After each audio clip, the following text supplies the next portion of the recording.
¿Quién fue realmente la mujer que viajó junto a Noé dentro del arca? Nadie lo sabe con certeza. Y eso, por sí solo, ya es extraño, porque en ese mismo instante, mientras el cielo se abría en dos y el agua comenzaba a tragarse el mundo entero, había una mujer ahí dentro, una mujer sin nombre, una mujer que la historia decidió no recordar. ¿Por qué la Biblia, que menciona decenas de nombres, guarda silencio absoluto sobre el suyo? Esto no es un descuido, es un vacío. Y ese vacío ha intrigado a estudiosos, teólogos y buscadores de la verdad durante miles de años. Lo que estás a punto de escuchar podría cambiar para siempre la forma en que ves esta historia. El libro del Génesis dedica varios capítulos al diluvio, describe las medidas exactas del arca, enumera los animales, cuenta los días de lluvia, uno por uno. Pero cuando llega el momento de hablar de la esposa de Noé, el texto se detiene en seco. Solo dice la mujer de Noé. Nada más, ningún nombre, ninguna genealogía. Como si alguien deliberadamente hubiera arrancado esa página de la memoria colectiva. Y esto resulta todavía más extraño si consideramos que la Biblia sí nombra a otras mujeres de la misma época, como Naamá, hermana de Tubal-Caín. Entonces, ¿por qué la compañera del hombre elegido para salvar a la humanidad entera queda envuelta en sombras? Algunos estudiosos creen que este silencio fue intencional, reflejo de una sociedad donde las mujeres, aunque protagonistas absolutas de los eventos, rara vez merecían ser nombradas. Pero hay algo todavía más desconcertante escondido en los márgenes olvidados de la historia sagrada, fuera de la Biblia canónica, en textos casi borrados por el tiempo. Alguien se atrevió a hacer lo que nadie más hizo, darle una identidad a esta mujer sin nombre. Y lo que encontró ahí sigue generando preguntas hasta hoy. Durante siglos, nadie supo cómo llamarla, hasta que un texto judío antiguo, el libro de Jubileos, reveló algo inesperado. Un nombre había sobrevivido, oculto entre sus páginas, Zara. Según este texto, ella era hija de Rachel, prima de Noé, unida a él por sangre y por destino. Dos personas de la misma familia, elegidas, entre toda la humanidad, para cargar con el futuro de la especie sobre sus hombros. Y aquí surge la primera gran pregunta que pocos se atreven a formular: si existía un nombre, ¿por qué la Biblia decidió sepultarlo? ¿Simple decisión editorial? ¿O hay algo más profundo, casi deliberado, oculto detrás de este silencio? Lo que viene ahora complica todavía más la respuesta. Algunas tradiciones rabínicas, recogidas en el Talmud y en antiguos comentarios midrásicos, susurran otro nombre completamente distinto, Naamá. Pero cuidado, porque aquí aparece una confusión que ni los propios sabios antiguos lograron resolver. Esta Naamá sería diferente de la mencionada como hermana de Tubal-Caín, aunque varios textos las mezclan. Las confunden, casi las funden en una sola sombra. Dos mujeres distintas perdidas en el tiempo, o una sola figura que la tradición terminó dividiendo en dos historias separadas. Lo más fascinante es que estas tradiciones no solo buscaban ponerle un nombre a la esposa de Noé, buscaban algo mucho más grande: entender su verdadero papel frente a la catástrofe. Según algunas interpretaciones apócrifas, ella no era una simple acompañante silenciosa, era una mujer que cargaba conocimiento antiguo, sabiduría transmitida en secreto, como una llama que debía sobrevivir a la tormenta más grande jamás contada. Detente un segundo y siente esto. Si Noé fue elegido para salvar a la humanidad y a los animales, ¿no habría sido igual de lógico que su esposa cargara también con una misión sagrada? Tal vez la de preservar la memoria de un mundo que estaba a punto de desaparecer bajo el agua para siempre. Pero incluso esta idea se desmorona frente a lo que encontramos al otro lado del mundo conocido. En ciertas tradiciones islámicas, que narran el diluvio a través del profeta Nuh, equivalente a Noé, aparece una versión completamente distinta. Se dice que la esposa de Nuh nunca creyó en su mensaje, que mientras el agua subía sin detenerse, ella permaneció firme en su incredulidad.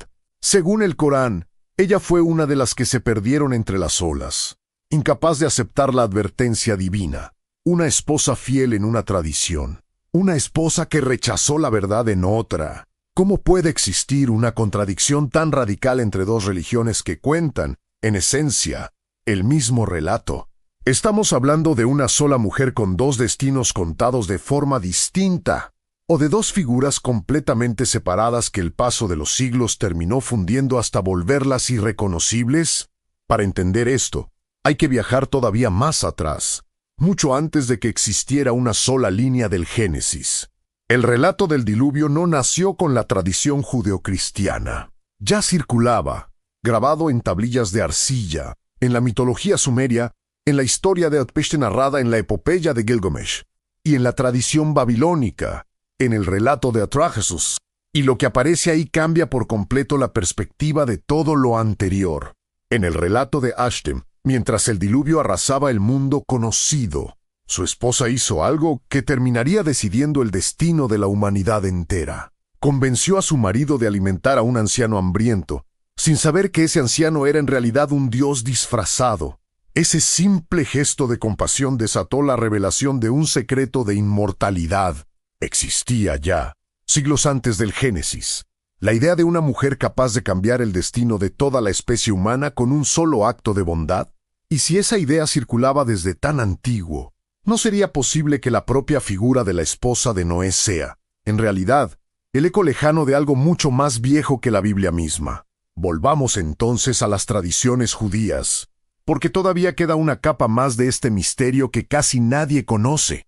En el Génesis Rabá, otro antiguo texto midrásico, se afirma que la esposa de Noé se llamaba Naamá y que descendía de Caín, no de Set, un detalle que parece insignificante a simple vista, pero que esconde una contradicción explosiva. Si ella descendía de la línea de Caín, considerada corrupta y violenta en la narrativa bíblica, ¿cómo logró sobrevivir a un juicio diseñado precisamente para borrar esa corrupción de la faz de la tierra? Algunos estudiosos han propuesto algo extraordinario, que este detalle representaría una reconciliación simbólica entre las dos líneas humanas del Génesis, la de Caín y la de Set, una cicatriz que sana, una fusión necesaria entre la violencia y la redención, escondida silenciosamente dentro de un solo matrimonio. Esto nos lleva a otra pregunta que casi ningún documental se atreve a formular. ¿La Biblia realmente pretendía narrar la historia real de esta mujer? ¿O su función siempre fue puramente simbólica, una pieza teológica disfrazada de persona? Lo que ocurrió después, ya en plena Edad Media, añadió una capa de misterio todavía más profunda y perturbadora. Ciertos textos apócrifos y leyendas que corrían de boca en boca comenzaron a atribuirle a la esposa de Noé un nuevo nombre Noria, y no la presentaban como una simple esposa. La presentaban como algo mucho más grande, casi sobrenatural, vinculada a corrientes gnósticas que veían el mundo como un campo de batalla invisible entre la luz y la oscuridad. En el apócrifo de Juan, Noria aparece como una figura casi angelical, portadora de un conocimiento divino oculto a los ojos comunes. Según estas tradiciones, mientras el arca se construía lentamente, fuerzas oscuras intentaron destruirla antes de que estuviera terminada. Y fue ella, Norea, quien las enfrentó, convirtiéndose en una guardiana secreta del plan divino, invisible para la historia oficial pero decisiva para la supervivencia de la humanidad. Vale la pena aclarar algo importante.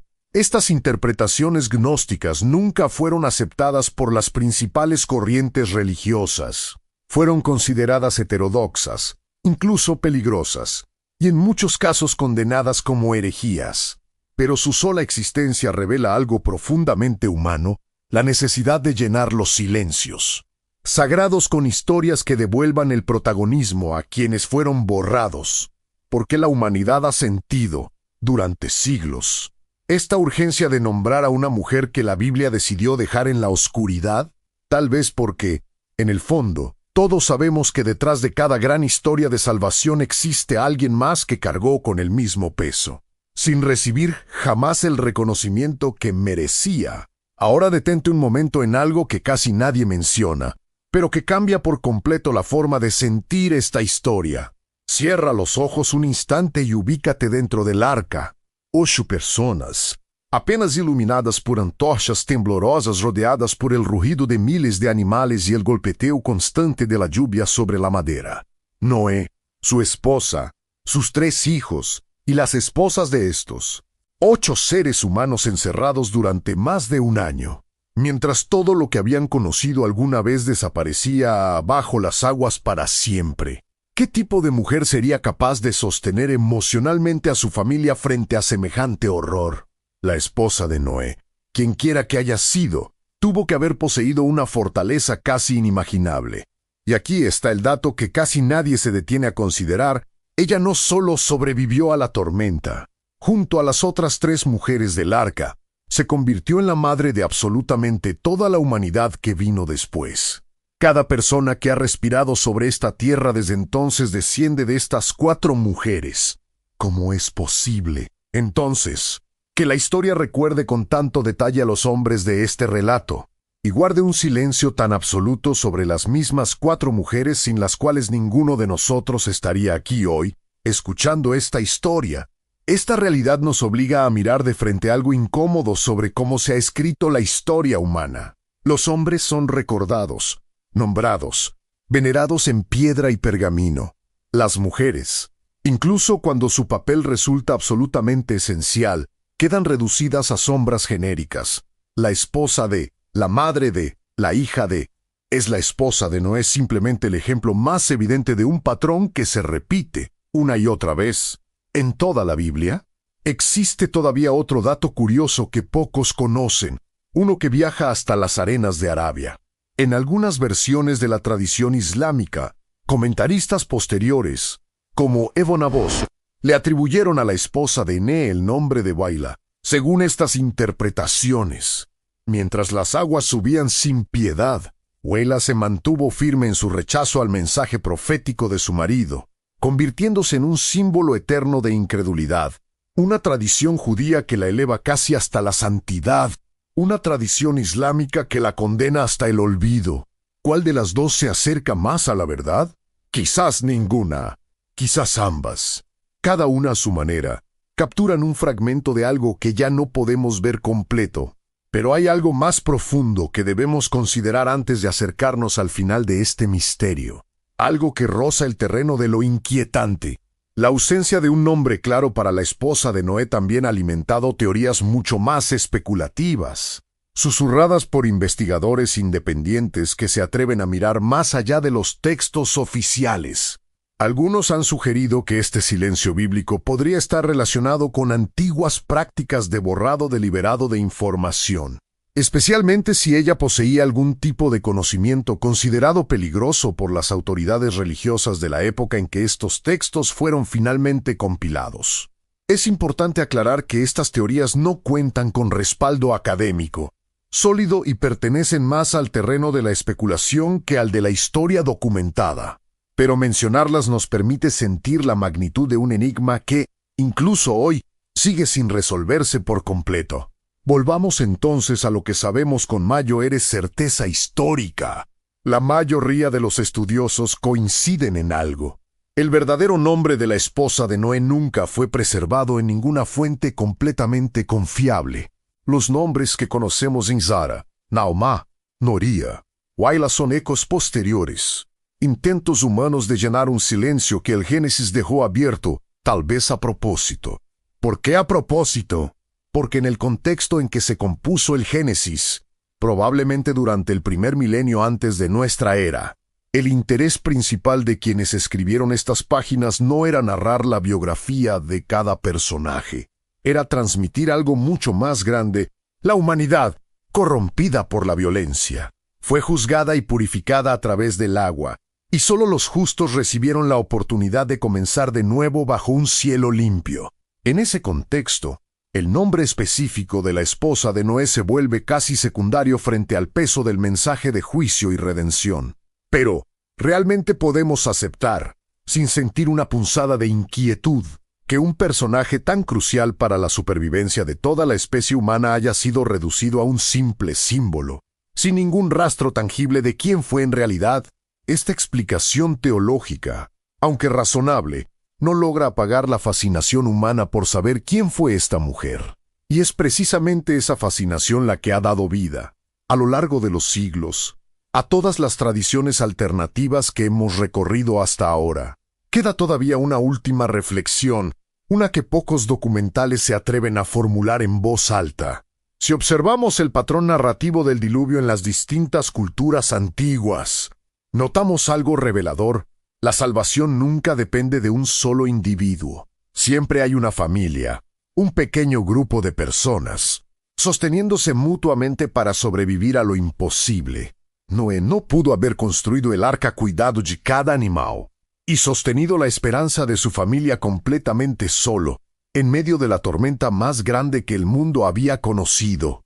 Quizás la verdadera respuesta a la pregunta, ¿quién fue realmente la esposa de Noé?, no está en un nombre específico, sino en comprender el peso silencioso que cargó sobre sus hombros. Ella fue la mujer que sostuvo la vida en su forma más frágil y sagrada, mientras el mundo entero se disolvía en agua a su alrededor. Fue testigo del fin de una era y, al mismo tiempo, partera del comienzo de otra completamente nueva. Las diversas tradiciones que le atribuyen distintos nombres. Emsara en el linaje setita, Naamá en la tradición rabínica, Norea en los círculos gnósticos, Waila en ciertas interpretaciones islámicas.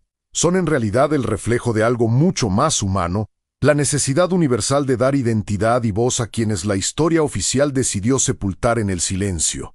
Tal vez nunca lleguemos a saber con certeza absoluta cuál fue su verdadero nombre. Tal vez ese misterio esté destinado a permanecer suspendido en el tiempo, como tantos otros enigmas que envuelven los relatos más antiguos de la humanidad.